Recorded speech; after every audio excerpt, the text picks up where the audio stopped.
प्रहर प्रारंभ हुआ। भगवान श्री कृष्ण अपनी मुरली को बजा रहे हैं और गोपियों के संग में नृत्य कर रहे हैं। इतने में भगवत श्री राधा रानी ने देखा कि प्रातः काल होने वाला।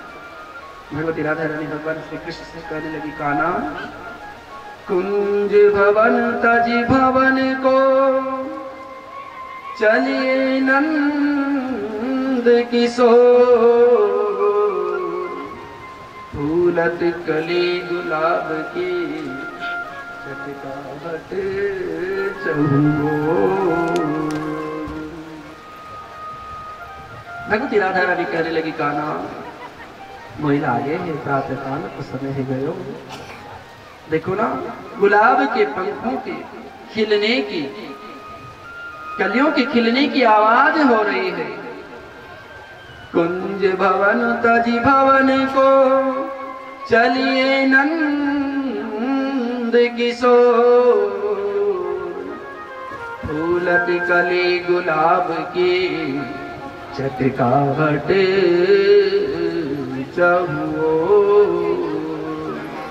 और उसी समय भगवान श्री कृष्ण ने रास को विराम दिया और अपने श्रीधाम वृंदावन को चले आए।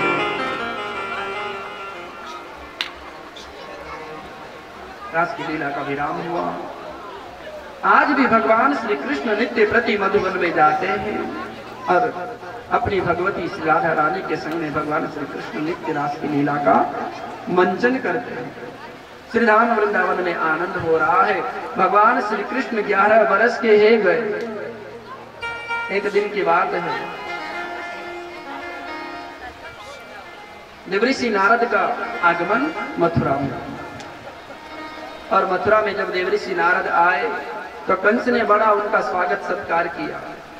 देवऋषि नारद ने पूछा, कंस अब भी पता नहीं चला क्या देवकी का 8वां पुत्र कहां पर है? कंस कहने लगा, महाराज आपकी कृपा से सब पता चल गया, कृष्ण कहां पर है, देवकी का 8वां पुत्र कहां पर है, लेकिन क्या करें?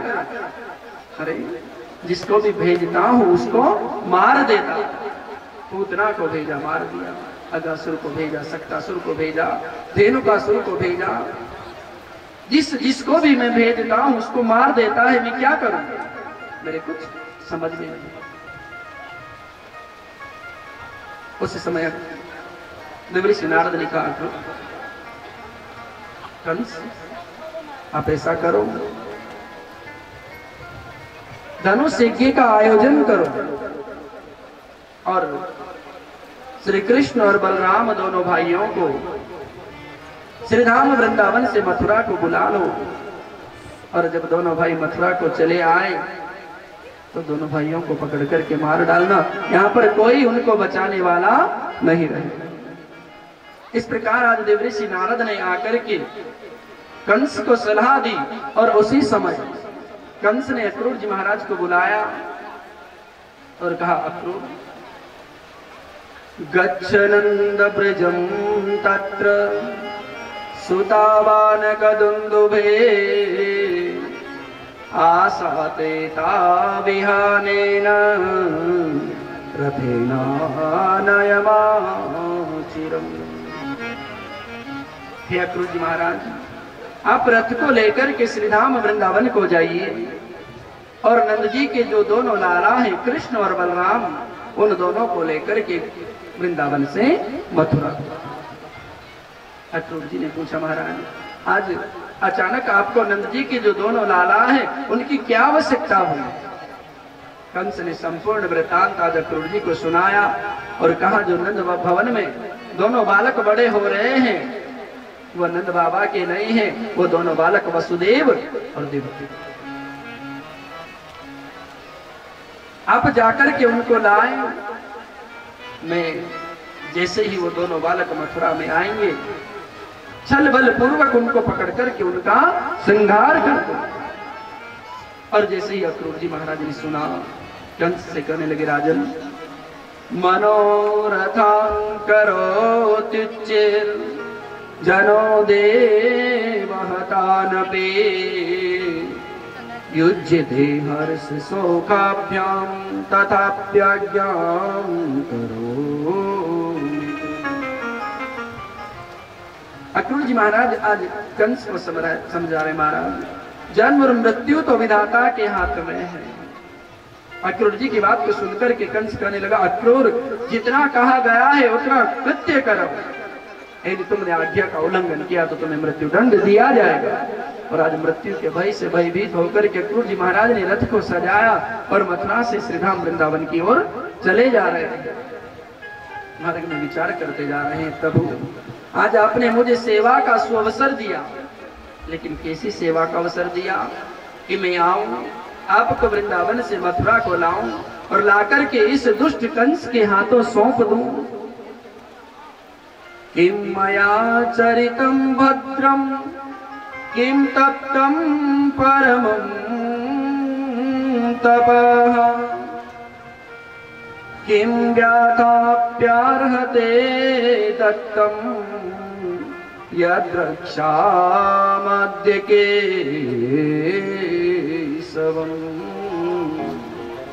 अनेक प्रकार का विचार करते करते अक्रूर जी महाराज चले जा रहे हैं कि चलते चलते आज अक्रूर जी महाराज मथुरा से नंद भवन को जा पहुंचे और प्रातः काल को मथुरा से गमन किया। प्रातः काल को गमन किया, मथुरा से वृंदावन पहुंचते पहुंचते अक्रूर जी महाराज को संध्या काल का समय हो। नंद भवन के द्वार पर रथ पहुंचा। नंद बाबा ने देखा आज क्या बात है, मथुरा से कोई राज रथ आया है, कोई राज पुरुष आया है। अक्रूर जी महाराज ने बाहर निकल करके देखा, नंद बाबा ने बाहर निकल करके देखा, अक्रूर जी के दर्शन हुए। अक्रूर जी के परम मित्र नंद बाबा है। नंद बाबा ने बड़ा स्वागत सत्कार किया, बैठने को आसन दिया और दोनों मित्र बैठ करके वार्तालाप कर रहे हैं। भोजन आदि से निवृत्त हुए, रात्रि का समय। नंद बाबा पूछते हैं, अक्रूर जी महाराज आज के पहले तो कभी हमारे गांव में कोई राज रथ नहीं आया, कोई राजा का व्यक्ति नहीं आया, आज क्या बात है? आज महाराज कंस को ऐसी क्या आवश्यकता हो गई कि इस श्रीधाम वृंदावन में कंस को अपना रथ भेजना? अक्रूर जी महाराज ने कहा, नंद बाबा क्या बताऊं, जो मथुरा के राजा हैं कंस, उनका ऐसा विचार है कि आपके जो दोनों पुत्र हैं कृष्ण और बलराम, वो आपके नहीं वसुदेव देवकी के पुत्र। और जैसे ही अक्रूर जी ने कहा कृष्ण बलराम आपके नहीं वसुदेव देवकी के पुत्र हैं, उसी समय मानंद बाबा के हृदय से धक से आवाज आई, क्या अक्रूर जी महाराज जो शब्द आपने मेरे से कहे, इन शब्दों को भूलकर भी जसोदा से मत कहना, वो कभी सहन नहीं कर पाई। जसोदा कृष्ण और बलराम को अपने प्राणों से अधिक प्रेम करते हैं। वार्तालाप करते करते संपूर्ण रात्रि व्यतीत हो गई। प्रातः काल गोपियां जल भरने के लिए जमुना जी पर जा रही है कि क्या देखती है, नंद भवन के द्वार पर रथ सज धज कर के रथ खड़ा हुआ है। इधर मां जसोदा ने देखा आज पूरी रात हो गई। अक्रूर जी महाराज आए जब से लेकर के नंद बाबा पूरी रात वार्तालाप करते रहे, क्या बात है? मां जसोदा नंद बाबा के पास ही आई, पूछने लगी क्या बात है, अक्रूर जी का आगमन किस कारण से हुआ? नंद बाबा विचार करते क्या करते, एक नहीं कि जिनको बताना ही पड़ेगा। और उसी समय नंद बाबा कहने लगे, जसोदा जिन कृष्ण बलराम को तुम अपने प्राणों से अधिक प्रेम करती हो, कृष्ण बलराम तुम्हारे पुत्र नहीं वसुदेव देवकी के पुत्र हैं। अब जैसे ही मां जसोदा ने सुना, नेत्रों से अश्रुधार बहने लगी, धड़ाम से पृथ्वी पर गिर पड़ी। अहो विराट तव न क्वचिदपि दया संयोज्य मैत्र्या प्रणयेन देहिना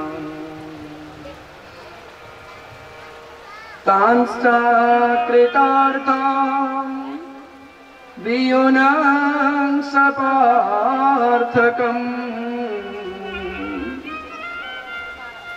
विक्रीडितं तेर्वत चेष्टितं यथा। माँ यशोदा के नेत्र से श्रुधार बहती अहो विराटस्तवन क्वचिदपि दया। अरे परमात्मा, तू कैसा निष्ठुर है, तेरे हृदय में एक क्षण के लिए भी दया का भाव प्रकट नहीं हुआ। संयोज्य मित्रा प्रणयेन देहिना तांसा कृतार्थं वियुनं सपार्थकम् विक्रीडितं तेर्भकं चेष्टितं यथा। पहले जीव का मिलन कराता है, फिर उनके मध्य में प्रेम को प्रकट करता है, और जब एक दूसरे के प्रति आसक्त हो जाते हैं उसी समय हे विधाता तू कैसा निष्ठुर है, उन दोनों को एक दूसरे से पृथक कर दे। अहो विधातस्तवन क्वचिदपि दया।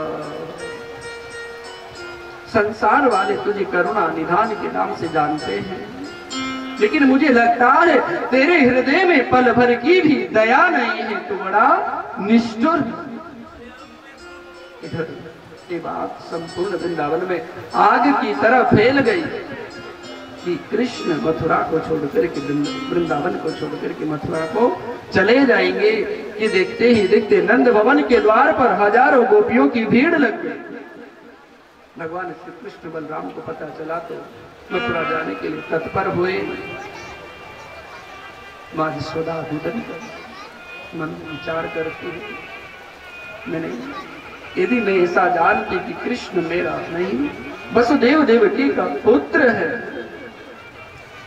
मैंने बालपन में कितना अत्याचार किया, कृष्ण को उखलते बांध दिया, वे वृक्ष पृथ्वी पर गिरे। यदि कृष्ण पर गिर जाते तो मैं आज देवकी को क्या उत्तर देती। 5 वर्ष के बालक को मैंने गैया चराने के लिए भेज दिया।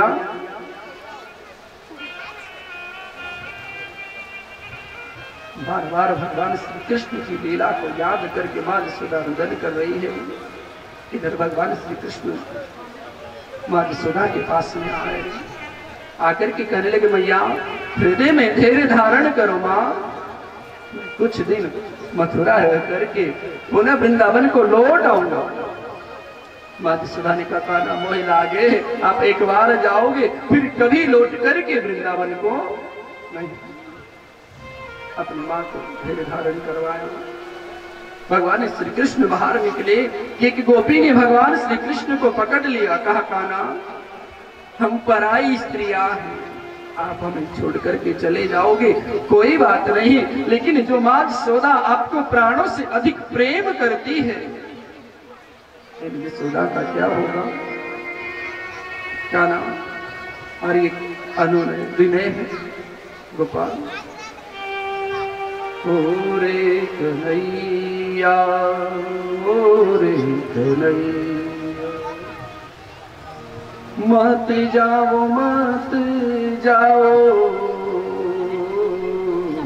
छोड़ी तोरी मैया, ओ रे कन्हैया, ओ रे कन्हैया, ओ रे कन्हैया, ओ रे कन्हैया।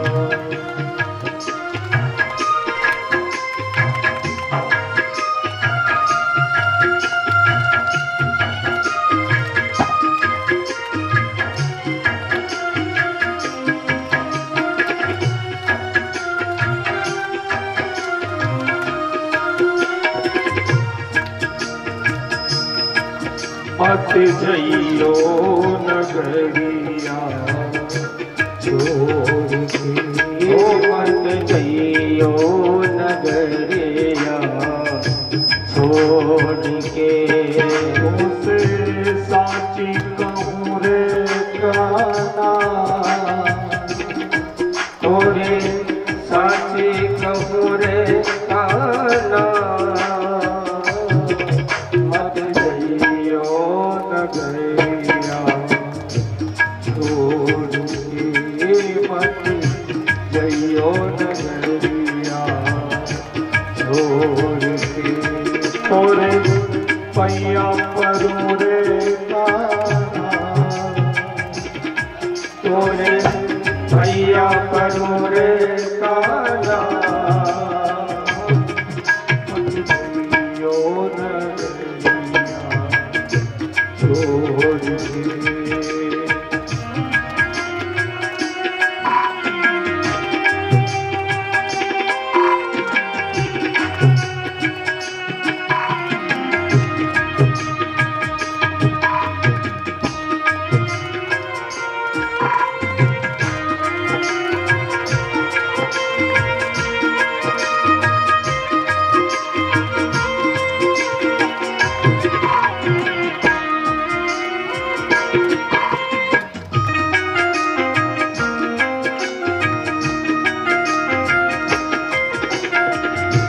बाबा बिरोवे मैया बिरो,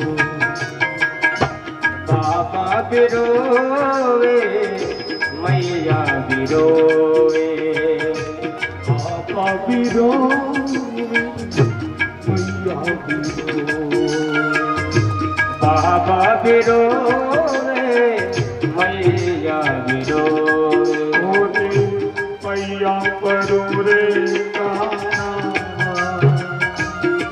तोरे पैया परूं रे